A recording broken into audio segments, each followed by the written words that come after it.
Hello दोस्तों, नमस्कार। कैसे हैं आप लोग? उम्मीद है आप सब बेहतर होंगे। मेरा नाम है भूपेंद्र वैष्णव, देव क्लासेज बूंदी से। जैसा कि आपको पता है, मैंने लास्ट टाइम भी एक वीडियो बनाया था आपके सीईटी से लगा संबंधित। देखिए, देव क्लासेज बूंदी में हमने बैच स्टार्ट कर दिए हैं आज से, सोमवार से।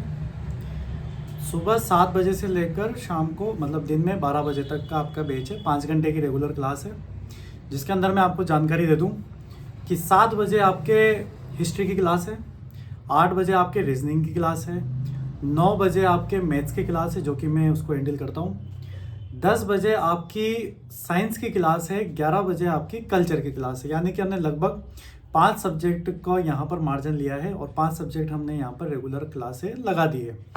तो हमारे लिए ये एक सीईटी का टारगेट बैच भी है। और आपको जैसा कि पता है कि सितंबर और अक्टूबर में ये एग्ज़ाम्स की डेट है जो आनी है। और आपको पता होना चाहिए कि जब सितंबर अक्टूबर में एग्ज़ाम की डेट है, और आपको ये भी पता होना चाहिए कि राजस्थान में शिक्षक भर्ती को छोड़कर जितनी भी वैकेंसी है लगभग 90%, उन सबका एग्ज़ाम देने से पहले हमारी क्या क्लियर होनी चाहिए? हमारी क्लियर होनी चाहिए सीईटी। अगर हमारी सीईटी क्लियर है, उसमें 40% से अबव नंबर है, तो आप अगली वैकेंसी के लिए अपना फॉर्म फिल कर सकते हैं। क्योंकि इन्होंने लगभग 80-90% वैकेंसियों को किसके अंदर डाल दिया? इन्होंने सीईटी के अंदर। और आपको मैं पहले भी बता चुका हूँ कि भाई सितंबर में पहले पशु परिचर का एग्ज़ाम था, उस एग्ज़ाम को इन्होंने डिले करके दिसंबर के महीने में इस एग्ज़ाम को इन्होंने रखा है। अब पशु परिचर में तो सीईटी नहीं थी ना, फिर भी इन्होंने उसको दिसंबर में रखा। क्यों? कारण सिर्फ यही है कि इन्होंने सीईटी को ज़्यादा तवज्जो दी है पशु परिचर के एग्ज़ाम की तुलना में। इसीलिए आपको ये देखना होगा कि सीईटी का एग्ज़ाम दिए बिना आप राजस्थान की किसी वैकेंसी के हाथ नहीं लगा सकते।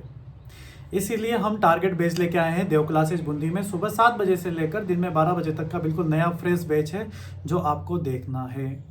और आपको उसमें रजिस्ट्रेशन भी करवाना है और आपको उसमें लगातार पढ़ाई करनी है। अब बहुत सारे बच्चे सोचते हैं कि हम ऑनलाइन पढ़ लेते हैं, ऑनलाइन कर लेते हैं। ऑनलाइन में नहीं होती है पढ़ाई। जो बात ऑफलाइन में होती है वो बात ऑनलाइन में नहीं होती है। आप कितना ही अच्छा कोर्स ले लीजिए, लेकिन एक रेगुलरिटी नहीं बन पाती है। ऑफलाइन क्लासेस से क्या होता है कि हमारे एक रेगुलरिटी बन जाती है, एक नियमितता बन जाती है। और नियमितता बनने के साथ साथ क्या है कि हम डेली उन चीज़ों का सामना करते हैं जो हमारे कंसेप्ट क्लियर नहीं हो पाते।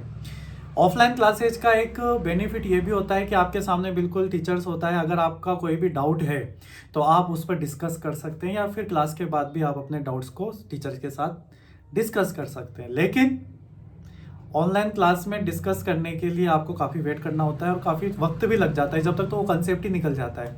और आपके कोई सुनने वाला भी नहीं होता है। लगभग 1000-2000 बच्चे ऑनलाइन रहते हैं एक साथ, तो किस किस की सुनी जाए?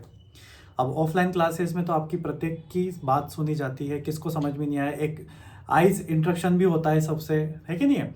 तो ऑफलाइन क्लासेस वेरी मजबूत पार्ट है हमारी पढ़ाई का। और बचपन से ही आप देख रहे हो, वैदिक काल से ही एक गुरु शिष्य की परंपरा रही है। जब तक सामने गुरु नहीं हो, सामने शिष्य नहीं हो, तो फिर वो पढ़ाई किस काम की? तो देव क्लासेज बूंदी जो अपने आपके लिए बिल्कुल नया बेस लेके आया है सीईटी का, आप इसमें रजिस्ट्रेशन कराकर अपना स्थान सुनिश्चित कीजिए, ताकि आने वाली जो भी भर्तियां हैं तमाम सितंबर अक्टूबर में सीईटी का एग्ज़ाम देना है। इसके साथ ही मतलब सीईटी के एग्ज़ाम तैयारी करने का पीछे रीज़न पता है आपको क्या है? अगर आप सीईटी की तैयारी कर रहे हैं तो इसका मतलब ये है कि आप ओवरऑल राजस्थान के पूरे कंसेप्ट की क्या कर रहे हो? तैयारी कर रहे हो, जिसके अंदर आपके मैथ्स है, रीजनिंग है, साइंस है, हिंदी है, इंग्लिश है, इधर अलावा पूरा जीके है राजस्थान का, इंडिया का भी जीके है उसके अंदर, साइंस है आपके, कंप्यूटर आपके उसके अंदर। क्या नहीं छोड़ा इन्होंने? सब कुछ इन्होंने इसके अंदर डाल दिया। और इसके बाद यही इसी सिलेबस में से ताक झाक के काट छाट के वो दूसरी वैकेंसी के लिए, जैसे एलडीसी हो गया, आपके ग्राम विकास अधिकारी हो गया, है ना, इसके अलावा आपका इंफॉर्मेशन असिस्टेंट वाला पार्ट हो गया इधर, इसके अलावा जूनियर अकाउंटेंट वाला हो गया। तो ये लगभग इसी से सिमिलर करते हुए आपका सिलेबस होता है। तो यानी कि एक पार्ट होता है जो आपके जो आपके सीईटी का है, उससे आपके ओवरऑल सारी वैकेंसियों की क्या हो जाती है? तैयारी हो जाती है। तो हमारी शुभकामनाएं आपके साथ बहुत बहुत है। तो आप आइए, एक बार आप डेमो लेके देखिए। और डेमो कुछ नहीं होता है, डेमो नाम की कोई चीज़ नहीं होती है। आपको पता है टीचर यही है सब पढ़ाने उनको। तो पहले से भी हमारे बैच चल रहे हैं, तो बैच चल रहे हैं तो कुछ ना कुछ तो डेमो लिया होगा, किसी ने देखा होगा, तभी तो बैच चल रहे होंगे। तो डेमो किसी चीज़ का नहीं होता है। आप अपना रजिस्ट्रेशन कराएं और अपना स्थान सुनिश्चित करके अपने पढ़ाई को सुचारू रूप से जारी रखें। तो बहुत बहुत धन्यवाद, thank you so much, thanks again. तो हमें उम्मीद है कि आप लोग मेरी बात को समझ रहे होंगे, क्योंकि सीईटी बहुत ही इंपॉर्टेंट पार्ट है आपकी लाइफ का, ये आप समझ लेना। यदि आपने 12th पास कर लिए तो आपने 12th पास कर लिए तो आप सीईटी 12th का एग्जाम देंगे, और यदि आपने ग्रेजुएशन कर लिए तो आप ग्रेजुएशन के भी पात्र हैं और आप 12th के भी पात्र हैं। बात समझ में आएगी आप लोगों को? तो बहुत बहुत धन्यवाद, thank you so much, thanks again.